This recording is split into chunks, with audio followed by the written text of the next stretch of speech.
morning and welcome to the Isle of Faces. Welcome to Scraps and Scrolls, part 6 of 17 for Storm of Swords. And hello, I am Sir Buckley. As I say, welcome.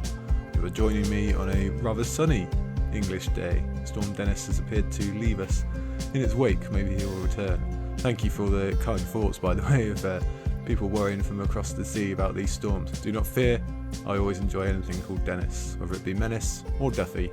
They're all friends of mine. Today we will be back to 5 chapters of Storm of Swords, a big 5 chapters, very, very important.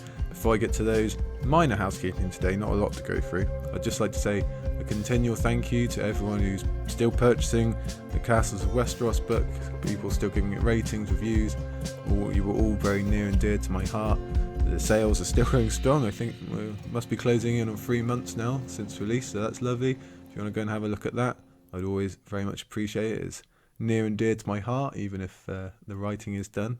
And yes, thank you. People keep bringing it up on the internet. The guys from Davos Fingers, they included it in their show notes the other day. People always say nice things about it, so thank you very, very much all for that. Going to be a little bit annoying now and do that kind of announcing an announcement type thing.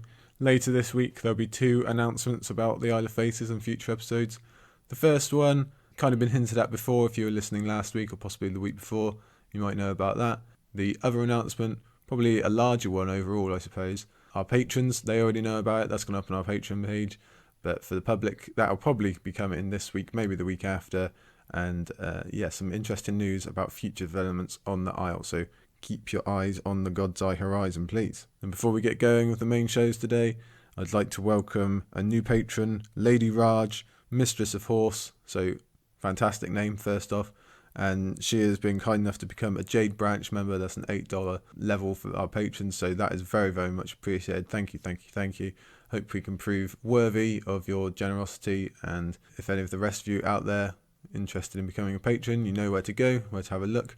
We are so very thankful for all our patrons and all our green folk in general, and we'd always like to hear from all of you. Anyway, get involved. We are a community-driven podcast. That leaves only one thing to do before we get to today's chapters, and that's looking at last week's Pair Pick. So for anyone unaware, Pair Pick is a weekly poll I'm putting up on Twitter about which non-POV character we would have liked most to be a POV character. We've had Gior versus Jorah, we've had Roose versus Ramsay, we had Varys versus Littlefinger, and last week we had Osha versus Gilly, and I can tell you that Osha destroyed her competition, 83.5% of the votes for people preferring to have an Osha POV throughout A Song of Ice and Fire rather than a Gilly. And let's go through a few of the comments here, because we've got some loyal listeners who always like to chime in on these polls, which is always very fun. And as you'd expect, most of these comments are for people picking Osha. I think 83.5, that might be our highest margin of victory. I'll have to go back and check, which would be odd if less people were picking Gilly than they did Ramsay. You're all weird. But let's go to the comments. We have at Manners Without, that's from the Brotherhood Without Manners podcast, and they say that they have to go with Osha all the way. Gilly is great, but Osha is just too awesome, and they want to know what her and Rickon have been up to. And I think that's the main driving force behind this Osha pick, isn't it? That we need to know the mystery of where her and Rickon are. Are they in Skargos? Are they somewhere else? At Lindsay Ford, she echoes that. She says, give me Osha, Rickon and Shaggy adventuring on Skargos, or give me death. So that's hard to argue with, really, isn't it? Even if they're not there, where have they been going forward? Can Rickon get back to the north? Will Osha be part of that? Maybe with Davos, I've seen that theory flown around. Taking it a slightly different direction, at Egel Cotton Scamp, and again, I apologise for my pronunciations of these Twitter handles, but the message here was it's cruel to make us choose. We got another vote for Osha though, but this time it's because we want to get her POV, not just on Rickon, but also what happened before Game of Thrones. What was her experience beyond the wall? Why did she come south? What can she tell us about Mance? Maybe she was even witness to Mance gathering these tribes together and making his grand army. That would be very interesting. I would agree. That would probably be my main motivation behind an Osha POV. We did get some other opinions though. At Faranyan, again, I apologise, says that this one is hard. While Osha is a more fun character, it would be fascinating to see the wider world through the eyes of such a naive, sheltered, ignorant character as Gilly. And yes, hard to argue with that. At Lucia Latino, I love them both, but I'm sure that Gilly has witnessed heavier shit. True. Very hard to argue with that, and I don't think we particularly want to go into Gilly's memories of her childhood with Craster. That would be a very hard read, no one wants that. But just to shout Gilly's corner, we might get some answers on the cold gods and how Craster interacted with them. We would have a very, very emotional scene or emotional book after Gilly has had to swap her child with Jon to protect Mance's son. And we might even have another set of eyes for Euron Greyjoy and his attack on the Reach or wherever Sam goes. So I do think Gilly's probably not gotten a fair shake here and would have a pretty interesting POV, but I do actually understand the need to find out about Rickon and what's going on in North and Osha in general. So there you go, that's 83.5 for Osha. Well done, Osha. Let's move on to the next pair pick, and this time still got a little bit of Northern flavour. We're going with two queens, or potential queens at least. We're going Val versus Marjorie. Yes, so two beautiful women poised to kind of become queens or possibly become queens, or they are queens depending on which part of the series you're looking at. So I guess for Val, we'll get yet more on Mance and his past. We'll get another POV in the North, which might be useful for Jon's resurrection. So could see what's going on beyond the wall again. And it's just another avenue into the mysteries of the North and what's going to happen there. So that would be interesting. Marjorie, she would obviously come a lot earlier in the story and Clash and Storm. We get some insight into the Tyrell hierarchy and what's going on there and the overall plans. We'll find out at least how involved Marjorie is. We'll be able to settle that argument. And we get another witness to the collapse of Cersei and King's Landing, perhaps. So, I don't know. You tell me. Would you prefer a Marjorie POV for A Song of Ice and Fire, or would you like Val going forward? You'll be able to tell me later. I will put up that poll, and we'll discuss it on next week's episode. So thank you for everyone who voted, everyone who commented. Please keep sharing. These is always good fun. And yeah, we'll talk again next week. But let's delay no further. We're back to 5 chapters this week, and they are 5 big chapters. Especially 2 of them very, very, very important, so we should probably waste no more time. This week's chapters are Daenerys II, Bran II, Davos III, Jon III, and the real big one, Daenerys III. So a double dose of Daenerys, and we're going to start with her right now, with Daenerys II. So just like that, we're in Slaver's Bay, wouldn't you know it? A central setting for Daenerys from here into her final chapter of A Dance with Dragons, and the eventual destination for Tyrion, Barristan, Victarion, Quentyn, and Jorah again. So it's a real big mixing pot, it's a real draw, an important place for this whole story, this whole epic story. And Slaver's Bay, its conquering and rule will come to be the main force in Daenerys' life. It's going to earn her fame across the continent, or infamy possibly, as she turns from mere promise into a world-changing Messiah-type figure. It will also be a confusing prism of problems that keeps Daenerys from her true purpose in Westeros, and it's a problem we still have no solution to in the books yet. Though we're not in Meereen just yet, Slaver's Bay as a whole is a new culture and system that must be learnt by Daenerys and the reader. Even though we have travelled together from Pentos to Vaestofrak to Karth, and will yet come to visit Braavos and Volantis, nothing on this continent will match the heights of Slaver's Bay in terms of importance. It is where we see Daenerys become Daenerys, and possibly we'll see her attain her next form as well, in terms of what she's going to do going forward in Winds of Winter and beyond. So, Astapor and this chapter are merely a threshold to pass, and we'd best get to it, hadn't we? Just to keep an eye on the trends of chapters, we've already had our longest gap between Dany chapters, but in looking that up, it reminds me that somehow we only have 4 more Dany chapters remaining. So Astapor, Yunkai, and all of Meereen are somehow covered in 5 chapters. That's insane. That's Dany's entire Clash arc, and how many important points really came out of that. Finding Karth and the House of Undying, and that's pretty much it. Both are far departures from Game of Thrones and Dance of Dragons, where she has a lot more chapters, but it just blows my mind how much happens to Daenerys in this book, and how George expertly packages that into 6, but really 5 chapters. Now, as for the chapter opening, the first description we get is of red brick and the smell of brimstone. We'll come to Davos and Dragonstone later today, but that's not for another 2 chapters. Yet this still clearly puts us in mind of a hellish place, or somewhere not all that nice at least. And that gets backed up by the ghoulish monster statue placed in the middle of their plaza, an image of worship they've kept for over 5,000 years, despite the appearance of it. You'd think you'd find a nicer statue to look at for that long. But it's important we set this precedent of obsession with history and keeping a system going merely because it's always been there for 2 reasons. 1, it shows just how much Daenerys is going to disrupt things and how upset everyone is going to be about it, or everyone who's not a slave anyway. 2, it shows us some interesting symbolism and foreshadowing that this is a place once conquered by dragons, and despite their clinging to the remnants of the old geese culture, that will always be true. And now comes another Valyrian, and 3 more dragons, ready to begin conquering again in the very same place. And though this comes much later in the chapter, Dany also tells us how this very old city and its red bricks are crumbling and decaying. Let me give you 2 quotes here. The first: "So many bricks," she thought, "and so old and crumbling. Their fine red dust was everywhere, dancing down the gutters at each gust of wind."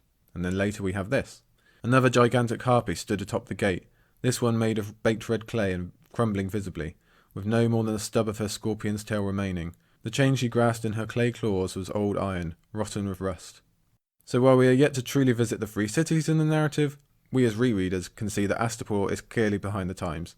It's even a far stretch from the indulgence of Karth. The place is falling apart, it's crying out for change, and it simply doesn't work as a place, which we'll discuss more and more as we go here. All these signs of dust and decay mix with what Daenerys clearly notices for herself, and is also told by Sir Barry's rhyme in this chapter, that the slave system is not only tremendously harsh and monstrous, but also doesn't work all that well here. I think it's important that Daenerys comes across Astapor first, prior to Yunkai and Meereen, because those later 2, they seem to be a bit more put together. Their systems seem to work more smoothly, and if Dany had interacted with them first, she might not have dared to believe she could ever take them on and win.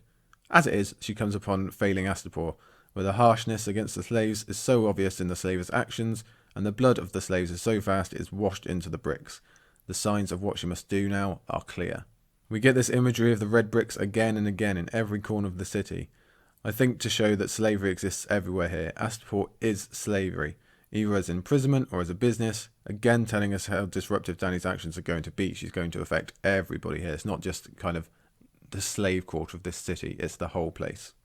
And there's another harpy with chains and manacles, and again, not the most subtle of mascots really. Incidentally, I've also liked comparing the blood red bricks of Astapor to those of the Red Keep. I like to think that that building back in King's Landing is cursed because of Maegor's crimes, and we can easily extend that to Astapor and its crimes against humanity. I think Aziz got to the first of my notes on Dany's language trick here, but I have a few more.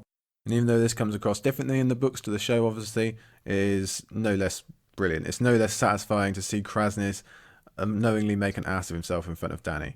And we also get a far better example of how smart Melisandre is by how she adjusts each different stream of dialogue so no one becomes offended by the other and the chance of a sale still exists. That's a lot more clearer in the books. Indeed, the only thing that annoys me about the book version is that it appears it was all Jorah's idea instead of Dany's. That is annoying. I hear any kind of credit going to Sir Jorah. But most importantly, the language trick allows us and Dany to see that not only does Astapor look horrible, it is run by absolutely horrible people. Sexist people, full of hatred and vulgarity, and they're members of a city that likes to bet on which young boy will be killed by a bear first and calls it sport. And that's all separate from the abuse Kraznys shows Dany with the Unsullied. It's all just doubling down again and again how terrible this whole setup is.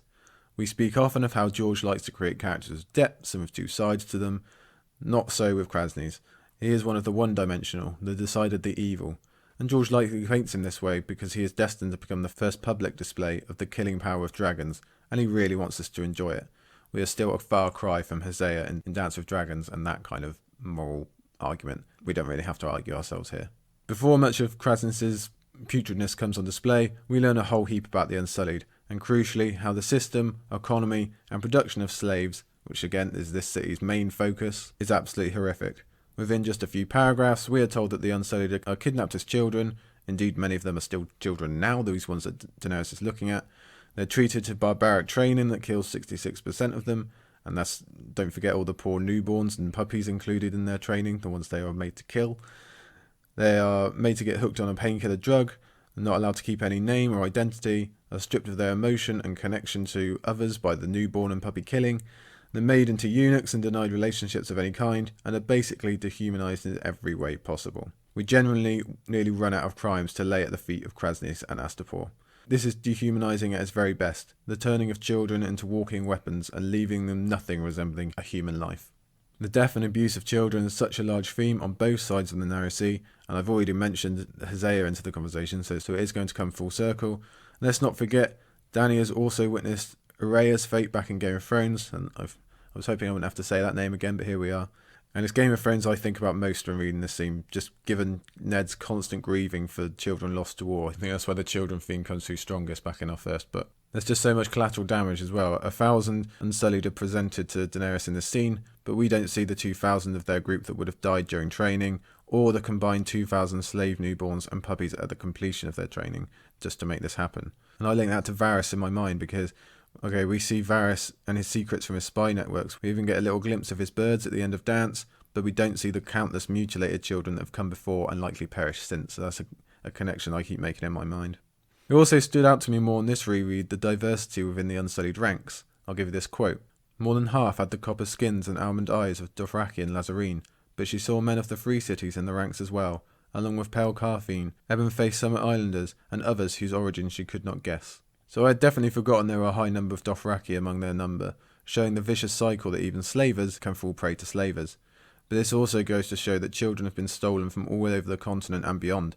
This is a system affecting people from thousands and thousands of miles away, this black cloud that hangs over all of Essos.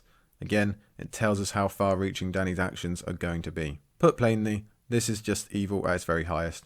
Even if we didn't have Krasny's abusing the Unsullied in front of Dany's eyes, living people have been stamped down into walking tools and objects. It's the very highest version of thraldom.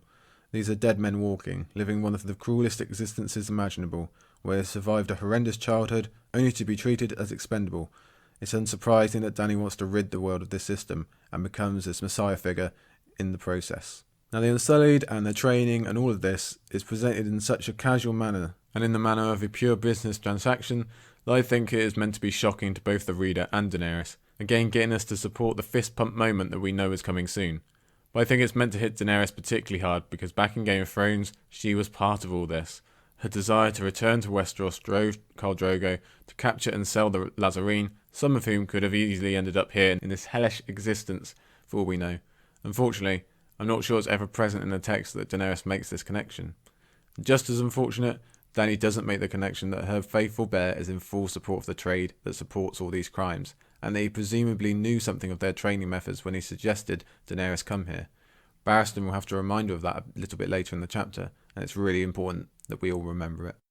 What is a great choice by George is to have Barristan accompany Daenerys to the plaza, because he is such an inverse mirror to the Unsullied.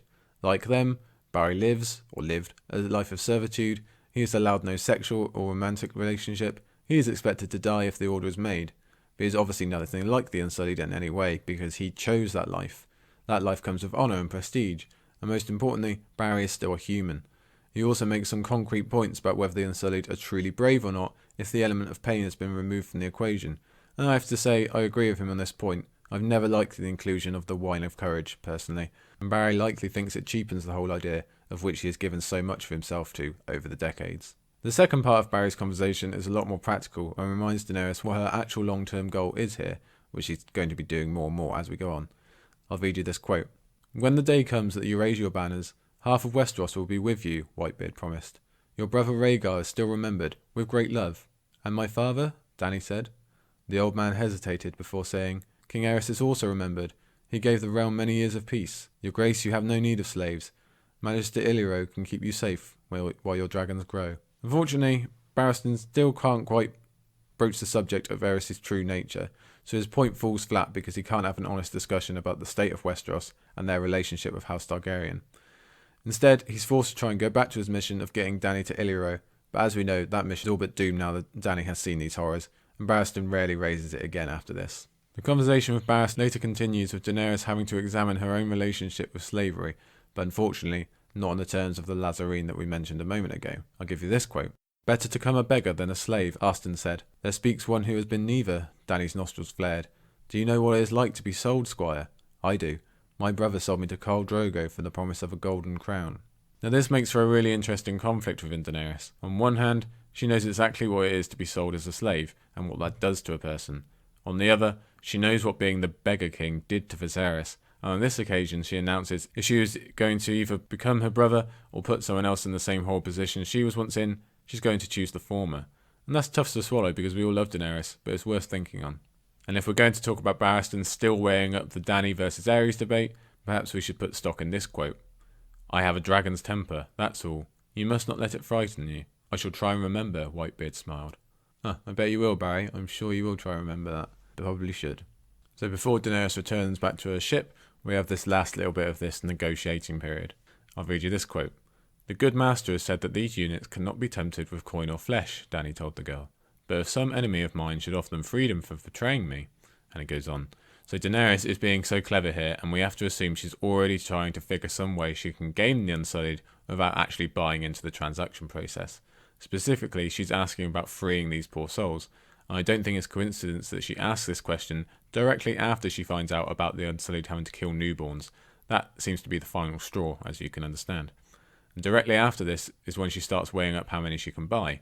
Combine this with her later asking Jorah about how the city defends itself, and on reread we can see the formations of her plan. I didn't realise it came this early that she had already started thinking about this. So on to the second half of this chapter, and cruelly, George has made us wait this long to reassure us that nothing further happened between Jorah and Dany back in Daenerys I, back on the ship.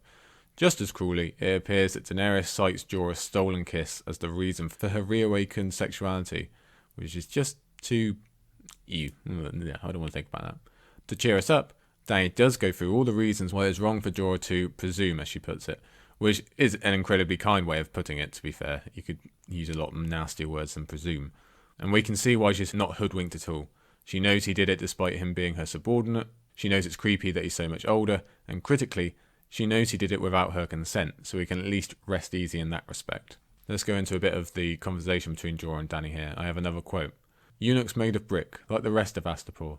Shall I buy 8,000 brick eunuchs with dead eyes that never move, who kill suckling babes for the sake of a spiked hat and strangle their own dogs? They don't even have names, so don't call them men, sir." This just goes to show that Daenerys has been listening to this podcast, as she neatly connects the dehumanization of the Unsullied to those crumbling bricks we mentioned right back at the beginning. Now back on the safety of her ship, she can finally let the frustration of the day out. Frustration combined with extreme confusion over what her next move is. And I also fully support the decision to unleash frustration by slapping Jorah Mormont. All characters in A Song of Ice and Fire should follow suit, to be honest. As soon as the Unsullied are brought up, Sir Jorah doesn't exactly defend the Astaporian training regime, perhaps only because he gets interrupted, but he doesn't decry it either, confirming what we mentioned earlier of him knowing exactly what happens to these boys.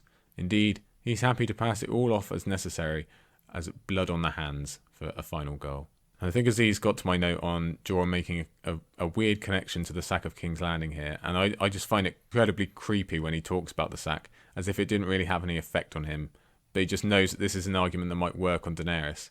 Secondly, there's a strong vibe of racism and his support of slavery here, as he's basically saying it's okay if the children of Essos are made to suffer, if it in turn saves the people of Westeros. He's putting more value on one type of people than the other.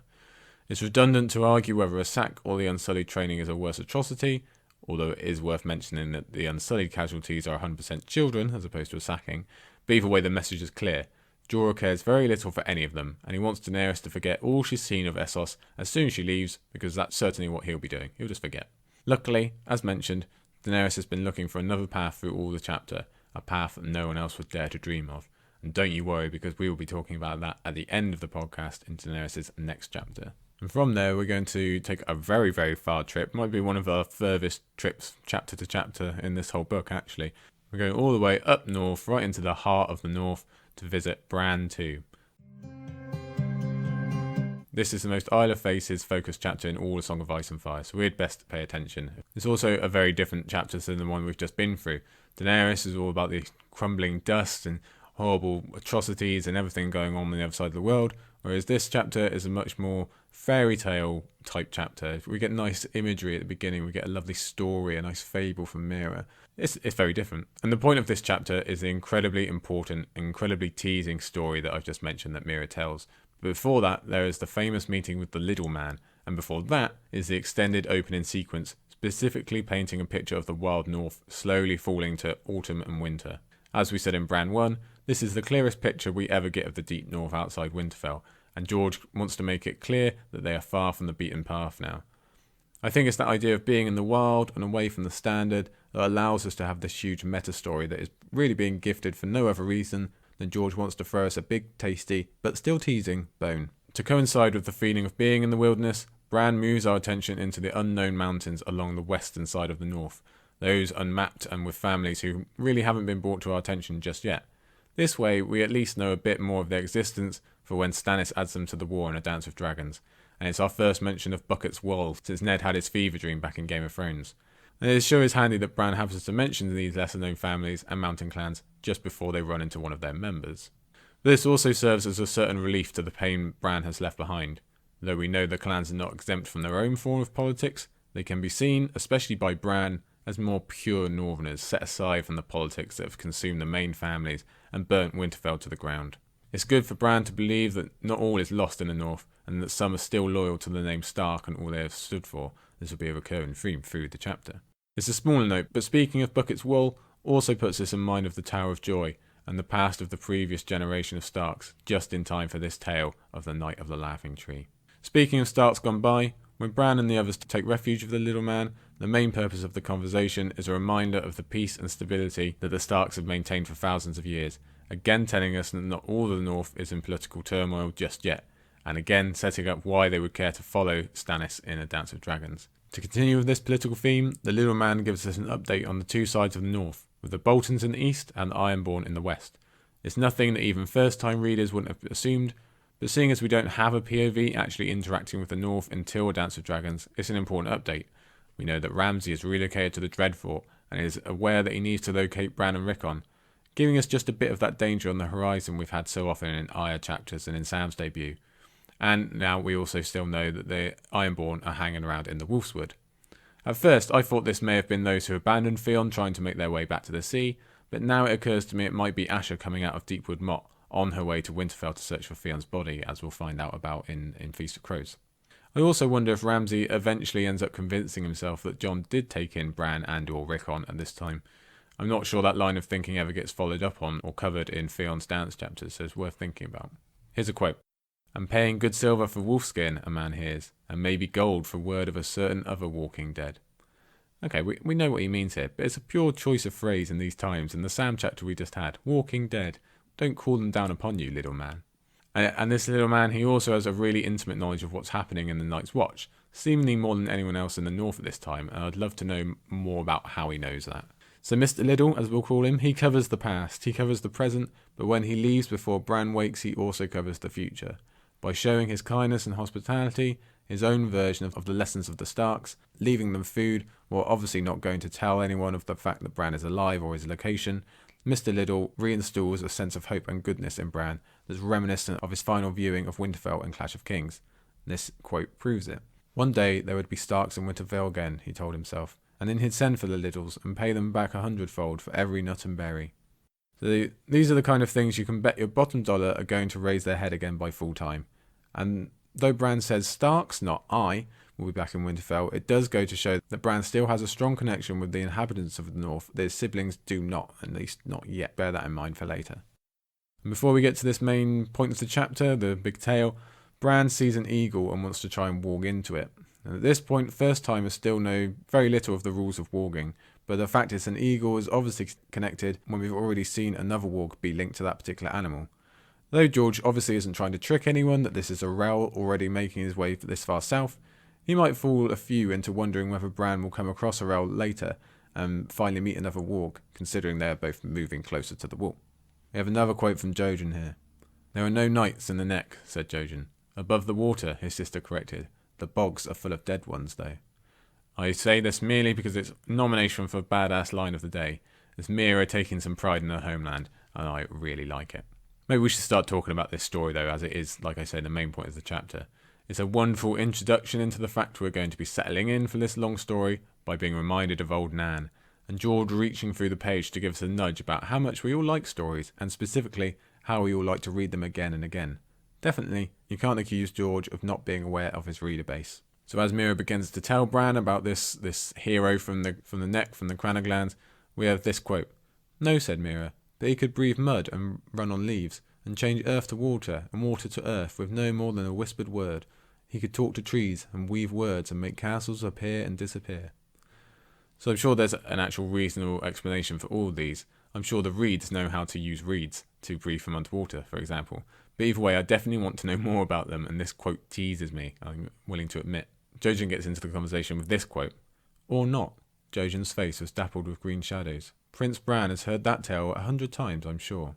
Jojen's first point that he believes Bran to have heard the story doesn't really register, but the fact that he asks not once but twice more if Bran has definitely not heard it really cements the fact in our minds and gets us wondering why he's asking. Why is it so important that he thinks Bran has heard this? With a bit more of the information, we can clearly see it's because Ned wanted to keep any information about Jon's conception completely hidden. This story also has a Shire Dane in it, whom Ned also didn't want discussed. Clearly, he wouldn't be telling any of his children this tale, even if it is incredibly unlikely any of them would piece it all together, because that's how deep Ned's wounds go on this matter, as we discussed at length back in Game of Thrones. Obviously, Howland Reed didn't feel the same, and happily told his children. It has me wondering if Howland has broken some vow of silence sworn to Ned, or if one ever existed in the first place. This was just a very different situation for him. Howland didn't need to protect Jon because he wasn't with Jon. The inhabitants of Greywater Watch don't interact with the rest of the world, so there's no worries about this story getting out. And also, why wouldn't Howland want to tell the story of his steps into the real world, his time with the Green Men, and how the mighty Starks stepped up to protect him and maintain his honour? Indeed, he may have used this story when impressing the need for Stark loyalty upon his children, and maybe for this specific mission they're on. More importantly, this is a story of how Howland made his first friends. But for Ned, this is the story of the beginning of the end for his entire family, and he likely tried to bury it as deep as he could rather than relive it. I don't have the quote here, but it's a fitting reminder of all we learnt in Clash of Kings, where Meera reminds Bran that knights can be the monsters. And really, it takes us back to a constant argument from the second book of the series. That line instantly makes me think of Gregor Clegane, and I'm sure it does for many of you out there. But here's a different quote. So he donned a shirt sewn with bronze scales, like mine, took up a levin shield and a three-pronged spear, like mine, and paddled a little skin boat down the Green Fork. So I'm hoping against hope that this really is the items that went down south and Howland has passed on to Meera, and these are actually the same ones from the story. That's just a nice little Easter egg that would make me quite happy. Now, something I don't think I noted on previous reads is that this is at once a great story for Bran in that it mirrors his own boyhood dreams of travelling south and getting involved in a tourney or other exciting adventures, while also being incredibly hard for Bran to hear because he never did and never will get to do any of that. Perhaps he can relate to the Crannog boy / Howland in that Howland was cast aside and treated poorly for being different, but at least he was there at all, which Bran can't be, making this all the more important for Bran to be the one hearing the story. While it's also clear to me the story has to be told to Bran because he would not be looking for the romantic hints about Lyanna and Rhaegar, and thus makes it a lot more interesting to analyse. I also think it has to be Bran because it is so tied into knighthood and the adventures of leaving home. It's interesting because we've gone through nearly 3 books now of having almost all the Starks as a POV character. Sorry, Rob and Rickon.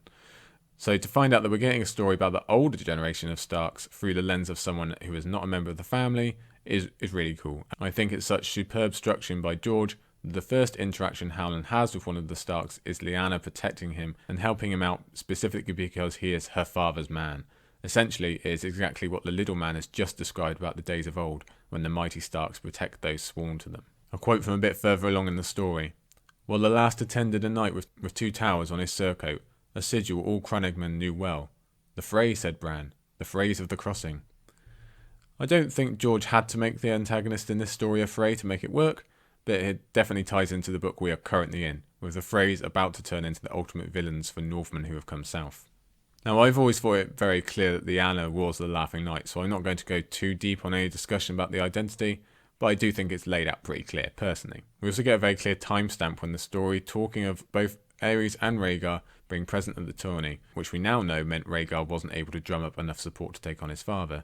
We're told about Jaime's being named to the Kingsguard and Tywin's returning to the Rock, which we've already visited in Jaime 1, so that's just an interesting crossover there. And from this point on in the story, the hints flow thick and fast.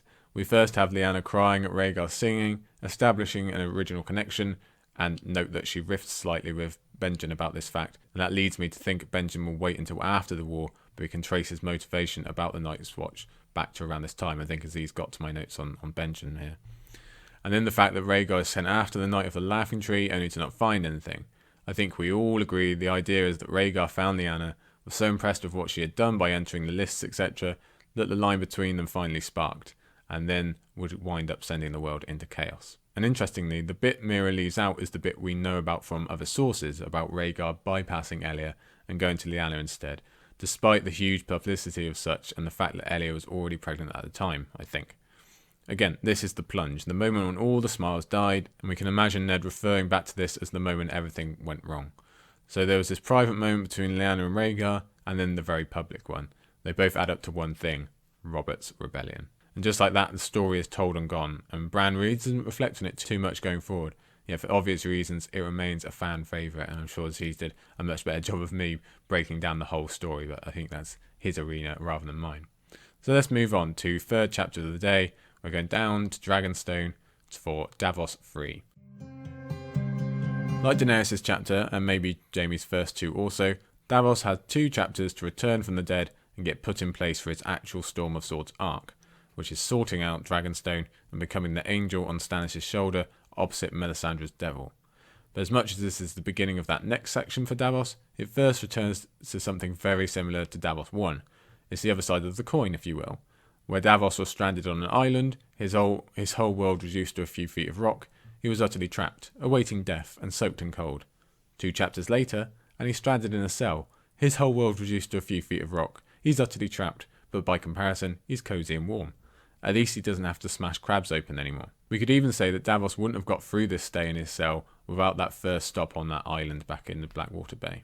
Just to set the mood, most of the first few paragraphs are about the warmth and fires of Dragonstone, not only making castle nerds like myself wonder about the mysteries of the island, but also putting us in mind of the coming Melisandre.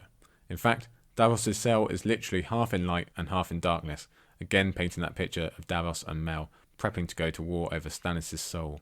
And we can get to this in later chapters, but I argue Davos saves the collective soul of Dragonstone with his later deeds for Edric Storm. If we want to buy into the idea of Dragonstone as a potentially hellish place of fire, I say it maybe reacts to the souls of those who inhabit it. If people are bad in Dragonstone, the flames feed on that. The people draw from that energy, and so the cycle goes. But I digress. So this physical cell is a fitting place for Davos to think on the ethics or morality of what he is going to do going forward. On the island, he had to think of life first.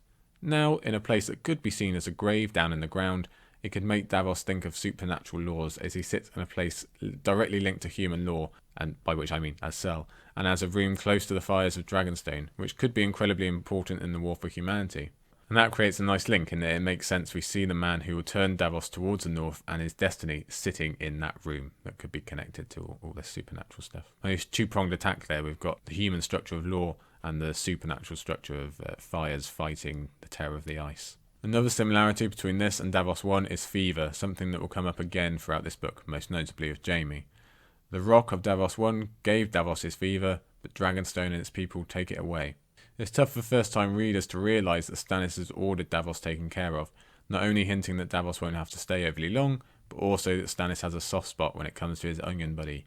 You can't fool us with the moody axe, Stannis, we know what you're really like.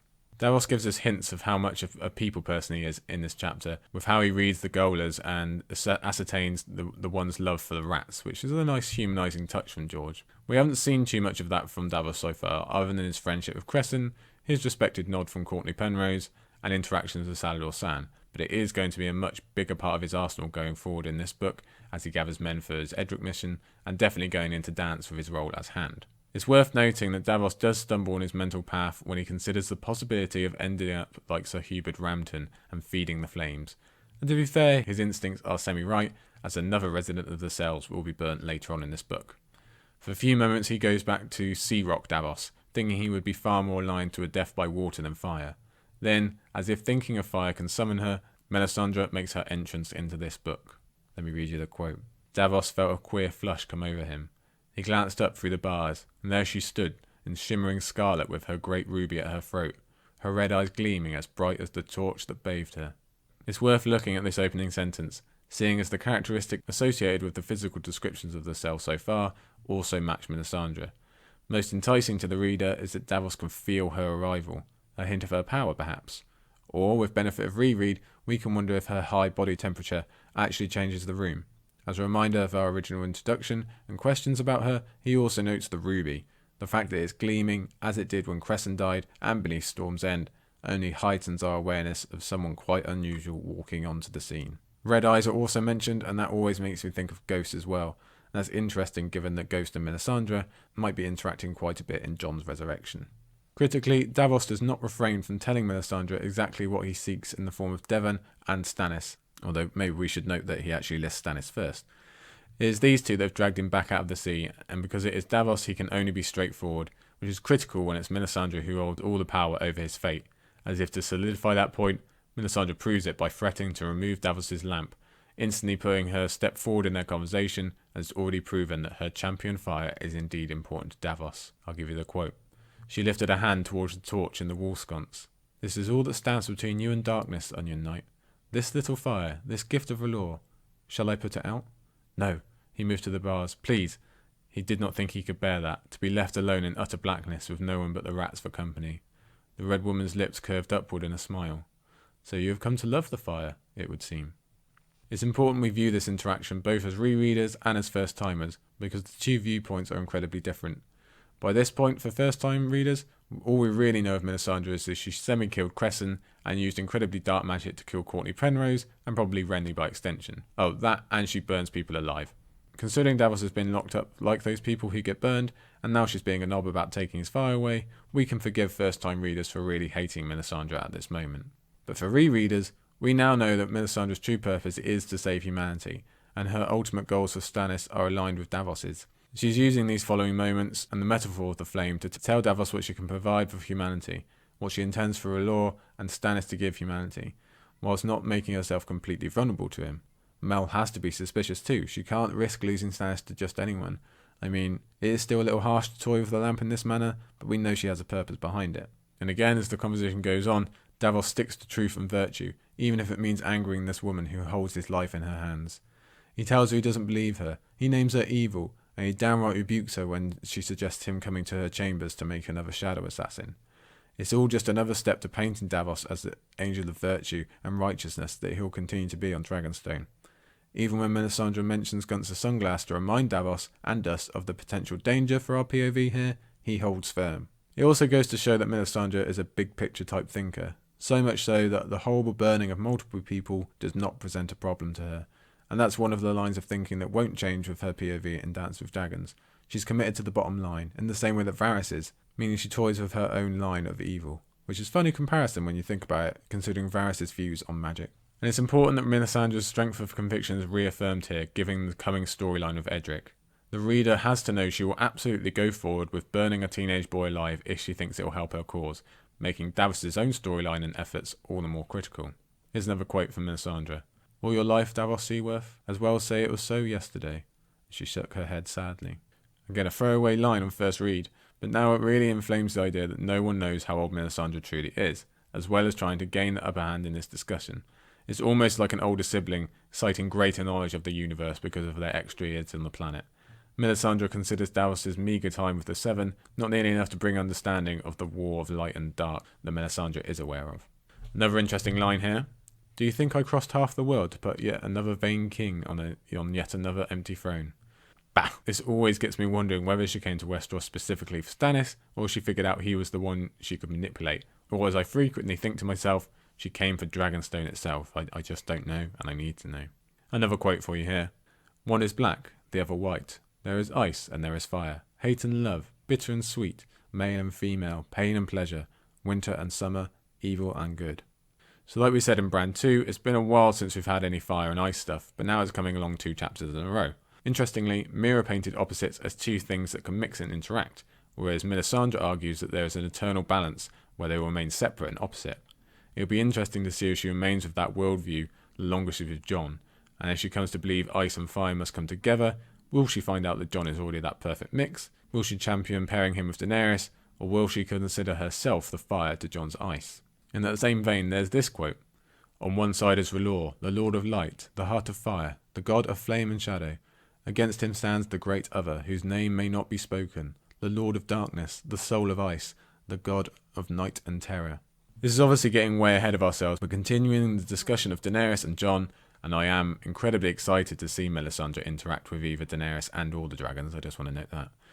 It's interesting to note that the side Mel stands on is the Heart of Fire, which would obviously make us think of Daenerys, whereas the Great Other is named the Soul of Ice, which might make us think of the others, but also links directly to Jon. Will Melisandre eventually turn on Jon? Will she sacrifice him to the other side, knowing Jon must become an other to save humanity? We could spend all day guessing, but I wonder if the discovered union of fire and ice in Jon will just utterly confuse Melisandre and leave her trying to work out what needs to be done. In that same vein, I'm not even sure I ever clicked that Stannis adds a flaming heart to his sigil because R'hllor has the title Heart of Fire. That's something new to me this time round. Perhaps you noticed it first. After Melisandre's elongated and passionate speech, Davos still sticks to the truth about his not buying what she's selling, and this time she congratulates him for it. probably because he's at least moved into doubt instead of outright rejection. The conversation of the Blackwater burning his sons follows quickly, and we should note that after this, Davos does seem to slowly let go of the idea that Melisandre was responsible for their deaths after this. At the same time, it's a big relief we find out that Salladhor Saan didn't give Davos away. That's one of the best friendships in the Song of Ice and Fire, and it gets to remain strong. We get a real idea of the range of Melisandre's visions here too, that they include a spectrum ranging from threats on her person, as we'll learn more about in Dance, all the way to the climactic battle for existence against the others. In this moment, it gives the impression she can see anything, and even though we will come to see the limits of those visions, the intent here is clearly to make Davos feel as though she is all-powerful, so he doesn't get any ideas about maybe letting Edric storm out the back door. Just as she leaves, Melisandre reminds Davos about why it is she specifically follows Stannis, about how she is using a double-bind strategy by being pointed to him not only through visions but from prophecy as well. Perhaps because I've now planted the seed in my own head, so much of this paragraph points me towards Daenerys. I'll give you this quote. "When the red star bleeds and the darkness gathers, Azor Ahai shall be born again amid smoke and salt to wake dragons out of stone. The bleeding star has come and gone, and Dragonstone is the place of smoke and salt." I can see Mel's logic why she relates all this to Stannis, but we know Daenerys is linked to the comet. We know she experienced a rebirth amongst smoke, although I'll admit the salt might be missing, and she actually woke dragons from stone, while actually being truly born on Dragonstone, the place of smoke and salt. I just hope that above all, Melisandre does find all this out at some point, because I would love to see her reaction. And who is to truly say? Maybe the prophecy means both Stannis and Daenerys. To bring the conversation back to our POV character, Melisandre is forgiving of Davos even though she has not converted him, likely because of his truth-telling. Knowing Stannis is in dire need of a lord or a hand, he will always be honest, and possibly because she has seen Davos in the flames and knows what use he will be either sooner or later. We can almost see a line of respect develop between the two after this meeting, at least from Melisandre's side. At the very least, I'd say this is our most intimate look at Melisandre so far in the series, and she does leave him the lamp after all. And Mel's words have enough of an effect that Davos actually stares at the flame of that lamp, seeing if he can also see any visions. He shares our relief about Salladhor Saan, but as George brilliantly puts it, Davos is god-blind and tired, and is quite happy the conversation is over. Yet, as we'll see later in the book, Davos will come to see Stannis as the saviour of the Seven Kingdoms, the one true king archetype, even if not quite in the same supernatural frame that Melisandre employs. That's nearly a chapter's worth of information right there, but we have a second half to come when Alistair Florent becomes Davos' cellmate. Alistair is probably a much more welcome guest than Melisandre was, given that the conversation can turn from almighty forces deciding the fate of humanity to a more equal chat about politics and the handship. Davos can be a much more active participant in those types of conversations, the type he actually knows something about. Even without Melisandre being present, her presence lingers in the scene of Alistair being thrown into jail by his own brother. Crucially, Axel and the others bear the flaming heart of Queen's men, and we see how deep Melisandre and her faith have infiltrated the infrastructure of Dragonstone leadership. Selyse was already obviously far gone, but now the fanaticism has spread so far that a brother will happily throw a brother into jail. A hand can easily be de-handed and turned into a prisoner. And for all the positives Melisandre just presented about R'hllor ultimately wanting to save people, we are now reminded of the evil side of this absolute conviction and dedication to religion. This quote, "His birth will not serve him here," thought Davos. It serves Davos to be locked up with someone from the opposite side of the social spectrum, because he finds he is clearly more capable than Alistair Florent ever was, and he's more loyal too. So this will surely boost his confidence when he comes to be named hand. There's no opportunity to fall back on the "I'm too lowly" argument when he's just witnessed how little that helped Alistair, especially as the latter clearly struggles with his imprisonment far more than a man who's already survived a much worse island in the recent past. Alistair trying to sue for peace reminds us how bad Stannis' situation actually is in the frame of war. A first-time reader could easily think that the Lannisters/Tyrells would have pushed up a combined attack on Dragonstone, although I forget if they have cited needing to get more ships up from the Reach yet. And they could have ended everything for Team Stannis right there. Certainly, much of early Clash of Kings was spent lamenting how Stannis didn't have nearly enough men or allies, and now he seems to have less. But as the narrative goes on, and with some rereads, we learn that while the situation is bad, it's not quite as bad as Alistair makes out. Davos' further chapters on Dragonstone introduce a fair number of individual knights from both the Crownlands and Stormlands, and we meet even more when it comes to travelling north.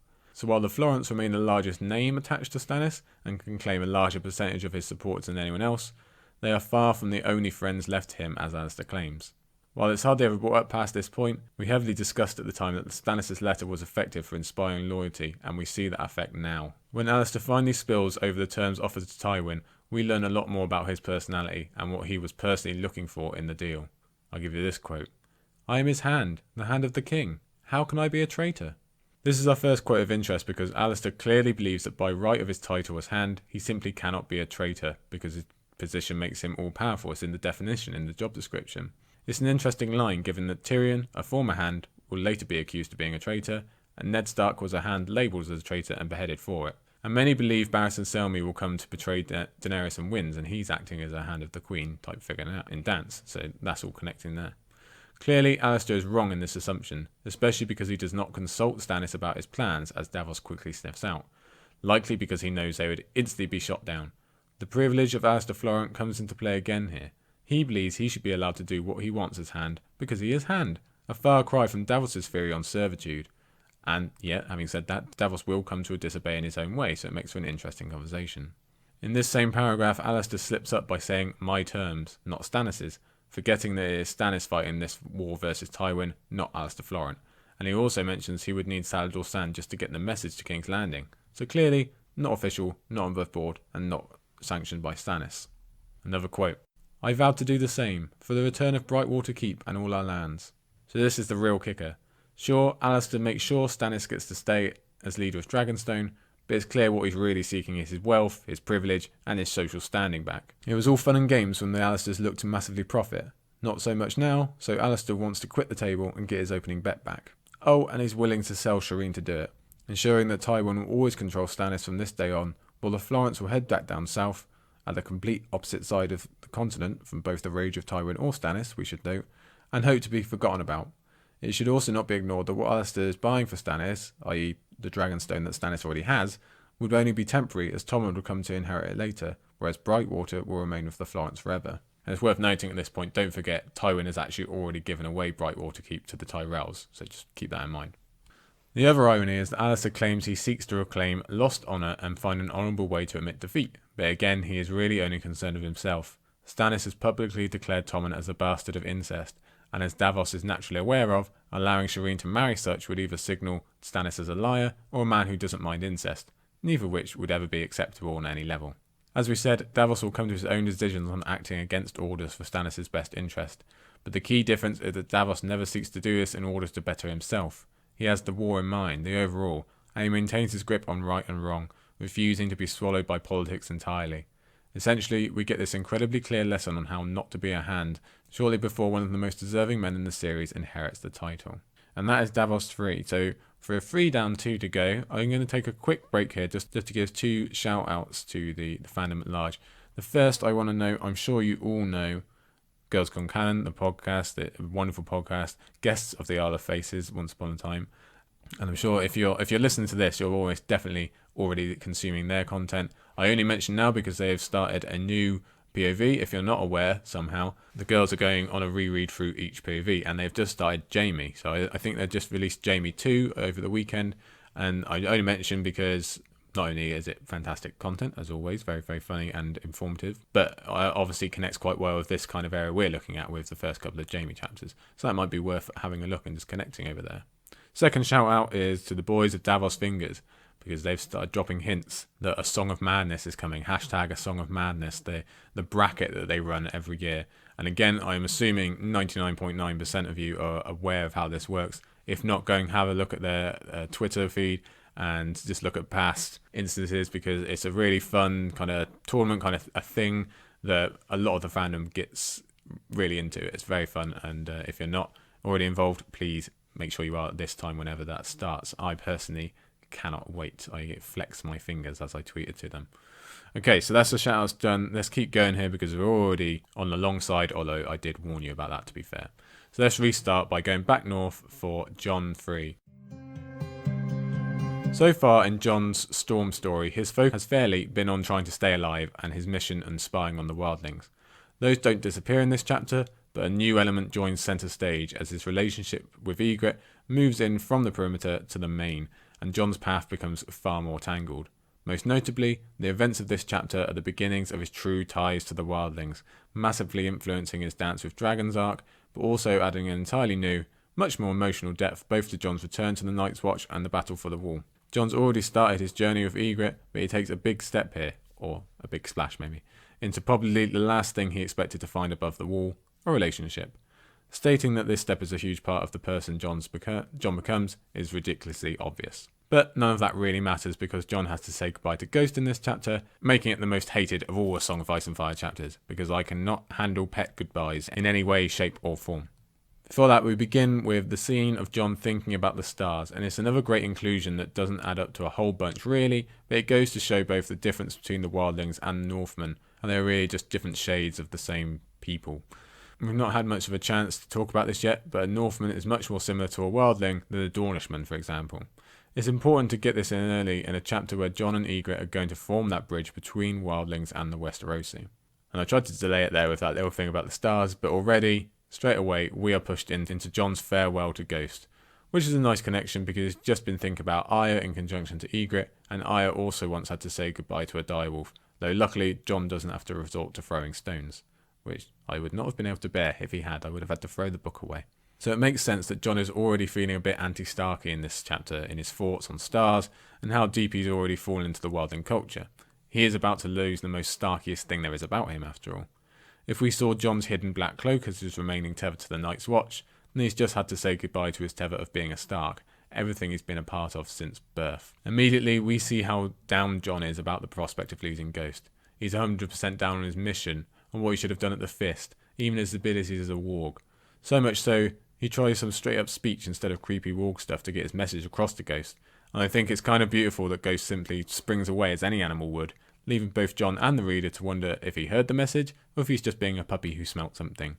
Given where he ends up later, it makes the question even louder. It does make you wonder if there's something of a missed opportunity in their time apart. There's no indication that Jon was going to particularly focus on his warg abilities, but he did make a major step in the Frostfangs. And hey, Robb didn't have a teacher either, as far as we know, so he got pretty far with Grey Wind, so would Jon have achieved more without this extended absence? Luckily, the theory is he'll have a lot of time to make up for it at the beginning of Winds of Winter. And the good thing about this goodbye is that it sets up what might be the best written reunion scene all of Song of Ice and Fire.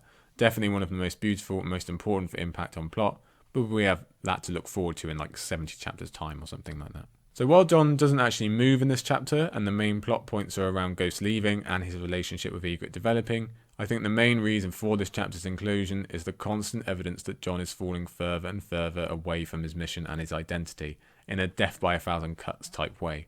There's no big symbol, he doesn't burn his black cloak or anything of that nature, but he's constantly allowing himself small concessions, excusing himself as he falls away. He combines it with a glum theory on his own failure, like I mentioned a minute ago, his failure to kill Mance when he had the chance, his failure as a warg, failure as a man of honour. He focuses on his inability to get a message with Ghost or even blow a horn to warn someone at the wall. He wonders if he ever deserved a sister like Arya because of what he's done. He has thoughts such as this.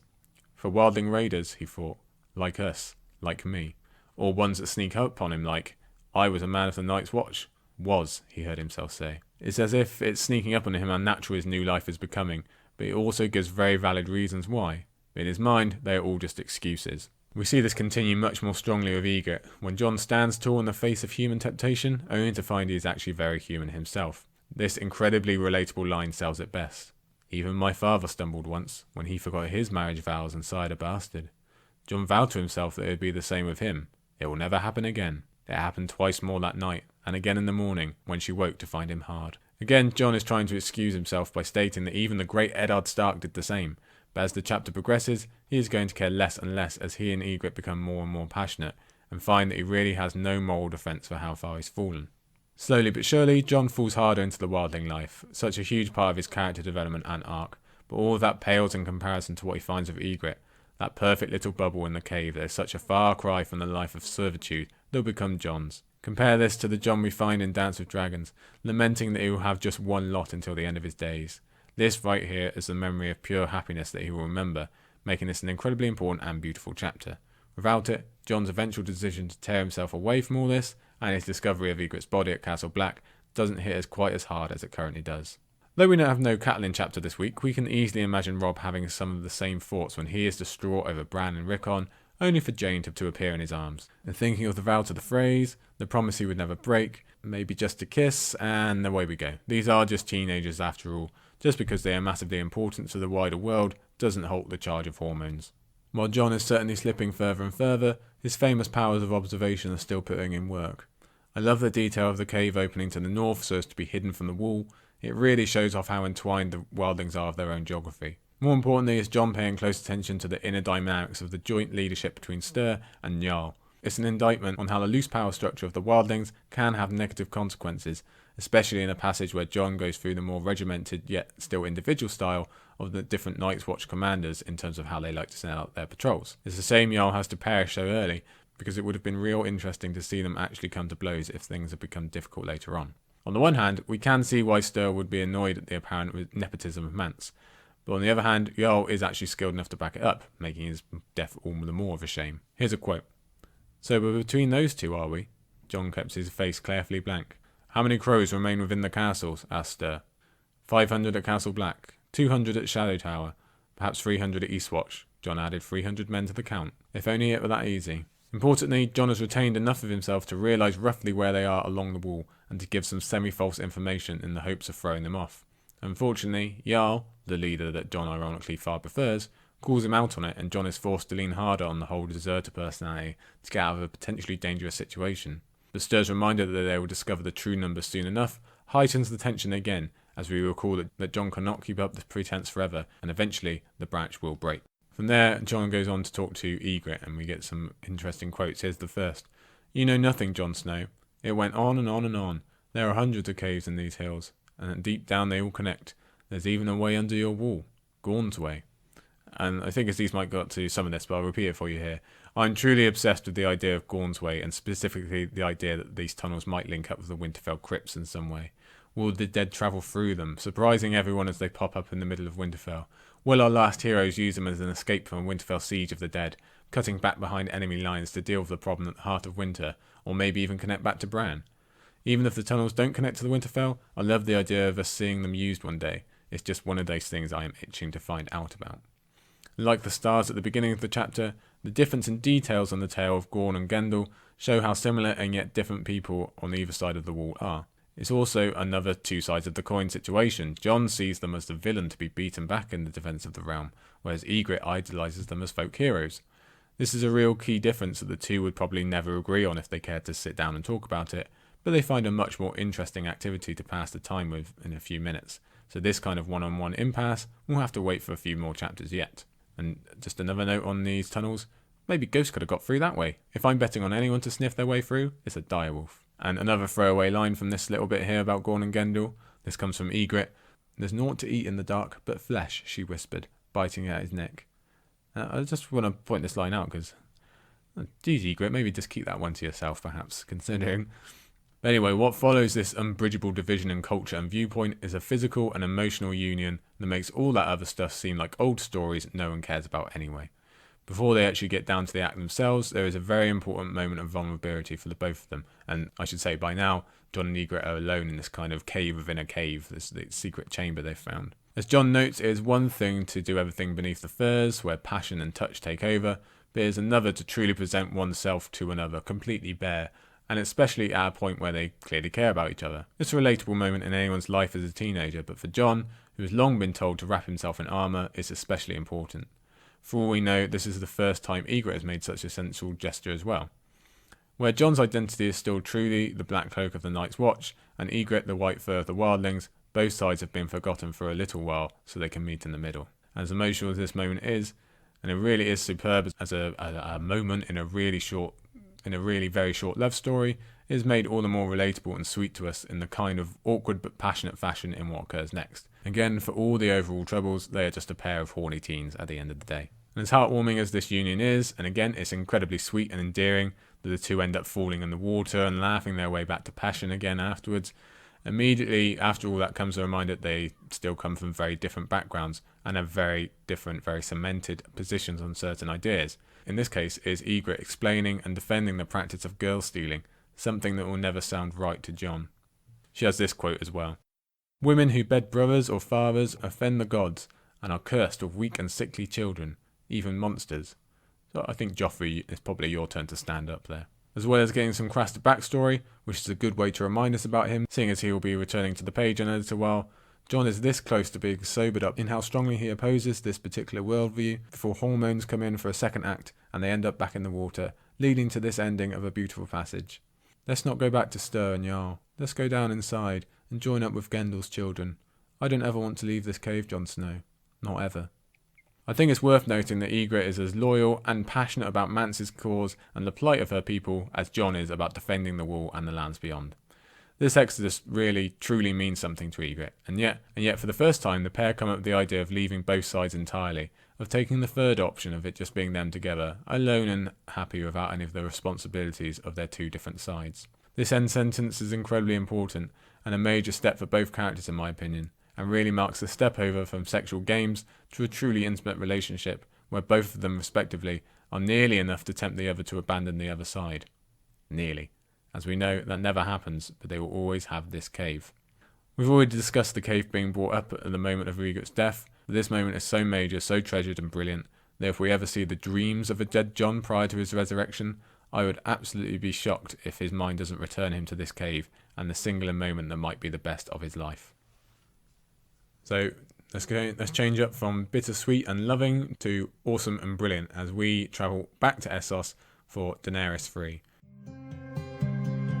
So a double dose of Daenerys this week, and how lucky we are to have this as a finishing chapter for this episode. We had Sam rounding off a chunk a couple of weeks ago, and you'd think that's as good as it gets for incredibly important chapters providing a curtain call. Yet here we are, in the upper echelon of all A Song of Ice and Fire chapters, in terms of their importance in the narrative and their effects upon the world. True, what Daenerys does here isn't quite at the level of discovering there is an army of undead being controlled by ice monsters hell-bent on ending all life, but it is of monumental importance to the living world. While the Whites and others retreat back into the shadows from here on out, for the most part, what Daenerys does here is a mere beginning to an unknowable reach for the sun, a world-changing, reality-altering arc that will bend an entire continent in its wake. And that is merely to look at the economy and the changed worlds of those in charge. We can't even begin to surmise what this beginning ends up meaning to the thousands of slaves that are freed, the thousands of years of misery that Daenerys is about to undo. She's bounced from free city to free city, she's become a Khaleesi, she's birthed dragons, crossed the Red Waste, but this is where promise becomes delivery, where Daenerys truly makes her mark on the world. If she retired the next day, she would have cemented her place in the history books already. And this is where she really becomes not just a queen, but that Messiah-type figure we spoke about at the beginning. She's a world changer, a one-of-a-kind who brings untold light to a city built on blood and pain, and it all begins here in this chapter. Yet, for all the flag waving and cheering Dany rightly deserves in this and her following chapters, there is nothing so simple in the world of Planetos. There will be a slaughter in this chapter unseen in this part of the world for over 300 years, and while that may be deserved for nearly all the Masters, we could never claim a 100% success rate in terms of guilt and innocence. And as we will find out from Quentin's chapters and reports to Barristan later on, Astapor becomes a hellhole after Daenerys leaves. And there's an argument that that's all deserved considering what they've been up to for untold years, but still. So all of that's looking through the large lens of Essos and Slavers Bay, but clearly this is a huge moment for Daenerys the person as well. It's not just the culmination of all she's learnt in her various forms of being a leader, but a long-awaited pushback against the systems of slavery she's either been disgusted by, or been a victim of, or been a party to, lest we forget. The fact that this is, by far, the largest step she's ever made to actually getting herself to Westeros and on the throne is a happy coincidence. Like with the state of Astapor after this, the roads do not become clear, Dany doesn't become a saint, and her path does not become smooth gold. Still, given all we learnt of Astapor in her earlier chapter, and how long we've been waiting for dragon breath, it is hard not to cheer at the end of this chapter. Like we discussed earlier, Daenerys was smart enough to figure out that she needed to buy every single unsullied if her plan was going to work. Something that only occurred to me on this reread in terms of how much she planned this all through before making the decision, like I mentioned earlier. Not only is this a practical decision, in that her chances of victory go down if some unsullied are left unsold, but a moral one. If Astapor retains just 100 unsullied for themselves, that's 100 unsullied Daenerys has to order her new troops to slaughter, hollowing out her victory and journey from the start. She cannot begin an enlightened campaign of freeing slaves by killing them for something they are being ordered to do. It won't work for Yunkai and Marine, and it won't work for the unsullied she's just freed. It's all in or nothing. First quote for this chapter.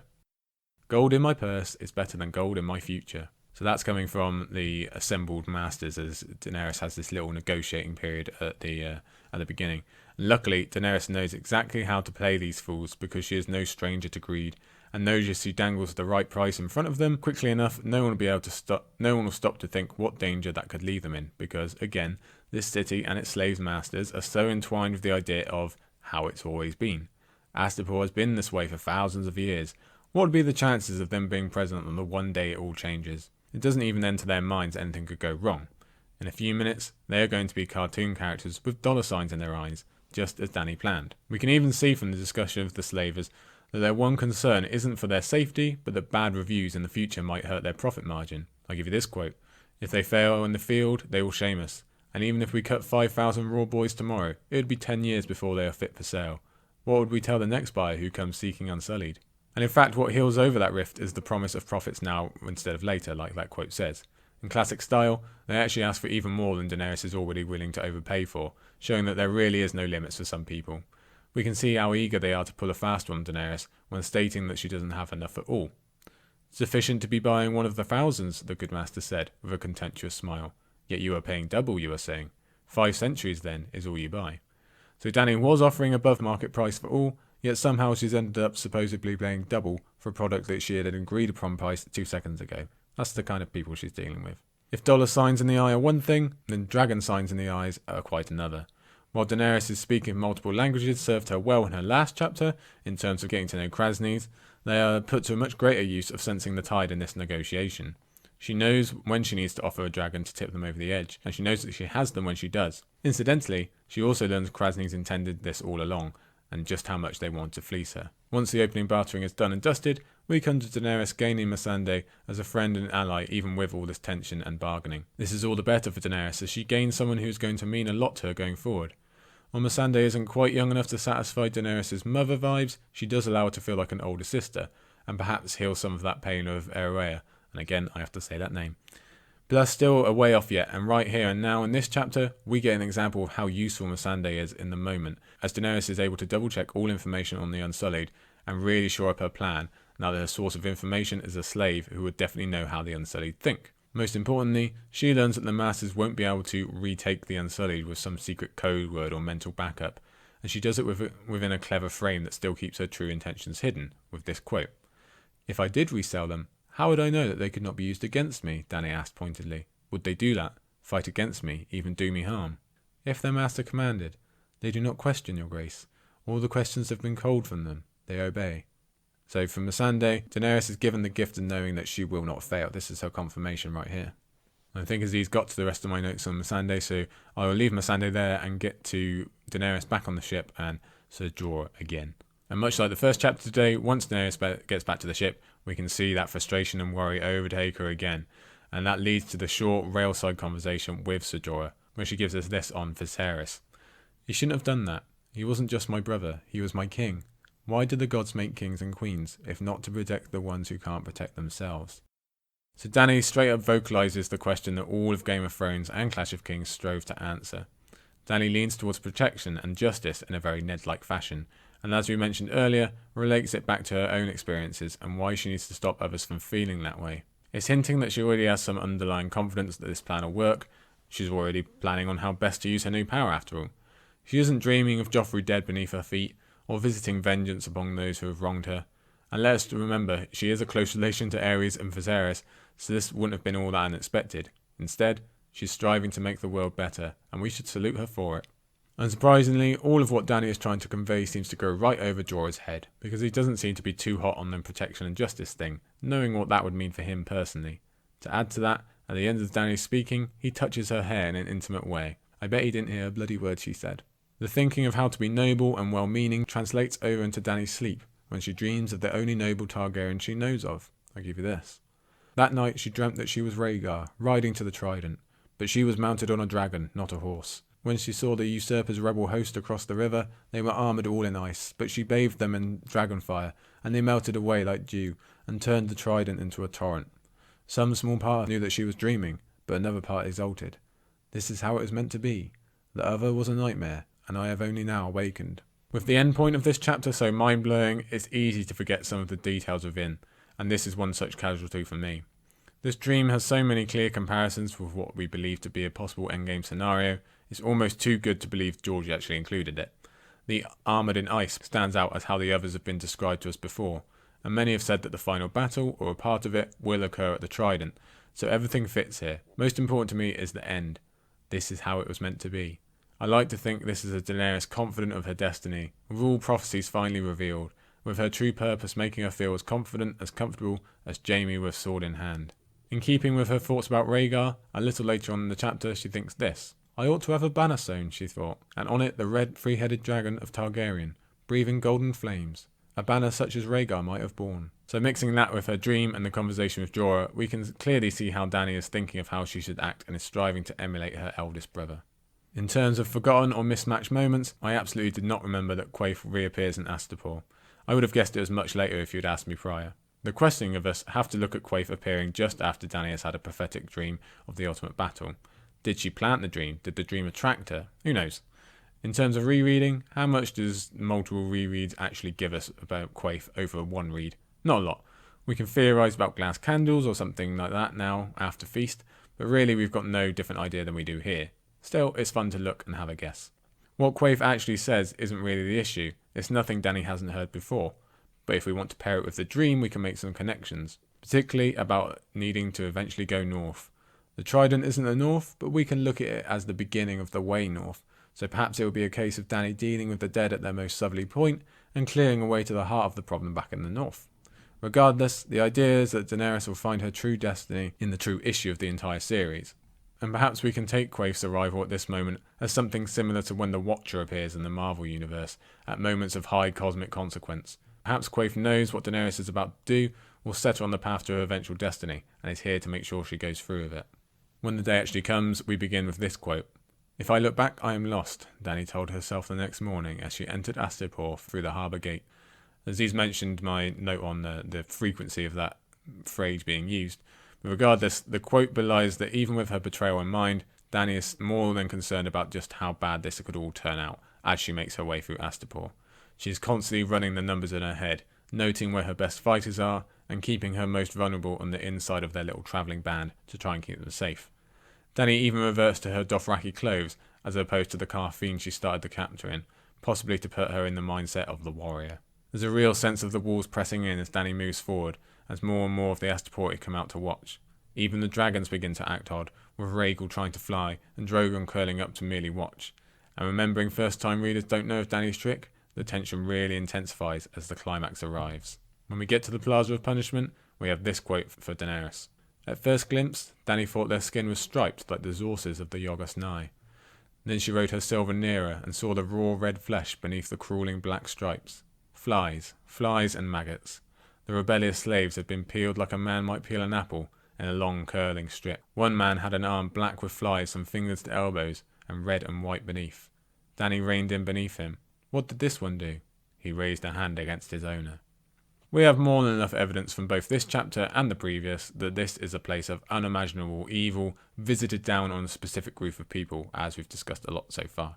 But George gives us one more despicable viewing, so that what Daenerys is about to do can feel all the more triumphant, despite its extreme violence. This is the final nail in the argument that this has to be done, that morally, Dany has to make use of the means available only to her out of everyone in the world, and she has to deliver justice and protection as she is pledged to do. The images of the fly-covered bodies and striped skin, and, by the way, isn't it fun to know that they enjoy flaying on both sides of the world, is enough to convince us that this time, justice really does equal fire and blood. Once the official exchange is complete, Dany receives the Harpy's fingers, again quickly thinking of Rhaegar at the same time, and thus begins the sequence I genuinely believe is impossible to read without goosebumps. I'll read you one part here. She stood in her stirrups and raised the Harpy's fingers above her head for all the Unsullied to see. "It is done," she cried at the top of her lungs. "You are mine." She gave the mare her heels and galloped along the first rank, holding the fingers high. "You are the dragons now. You're brought and paid for. It is done. It is done." You can only imagine what's going on in Dany's soul as she desperately tries to spread the message of ownership as widely as possible by standing up and shouting. After all, it would all go incredibly badly if half the Unsullied realise they've been bought and the other don't. No one is winning in that scenario. But while the focus is pointed at rank upon rank of newly purchased warrior, it has long been one of my favourite lines that the old Grazdan alone realises what is up just too late, making it all the sweeter. Another quote. "He will not come," Kraznys said. "There is a reason. A dragon is no slave," and Dany swept the lash down as hard as she could across the slaver's face.